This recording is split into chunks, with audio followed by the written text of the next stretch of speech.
ଭିଡ଼ିଓଟା ହେଉଛି କାଲିର କିନ୍ତୁ ମୁଁ ପୋଷ୍ଟ କରିବି ତାକୁ ଆଜି ନା ମୋର ମୁଁ କାଲି ଟୋଟାଲ୍ ଭୁଲି ଯାଇଛି ଯେ ମୋତେ ଭିଡ଼ିଓ ପୋଷ୍ଟ କରିବାର ଅଛି ମୋର ମନେ ହିଁ ନଥିଲା।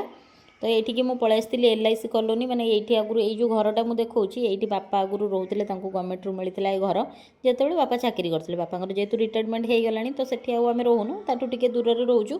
କିନ୍ତୁ ଏଇ ମନ୍ଦିରଟାକୁ ମୁଁ ପ୍ରାୟ ବହୁତ 2-3 ଥର ଖଣ୍ଡେ ଆସିଲିଣି କାହିଁକିନା ଯେହେତୁ ଶାଶୁ ଆଉ ନଣନ୍ଦ ସମସ୍ତେ ଏଇଠି ରହୁଥିଲେ ସିଏ ସେ ମନ୍ଦିରକୁ ଯାଆନ୍ତି ବହୁତ ମାନନ୍ତି ତ ମୁଁ ସେଇଥିପାଇଁ ଏଇଠିକି ହିଁ ପଳାଇ ଆସିଥିଲି।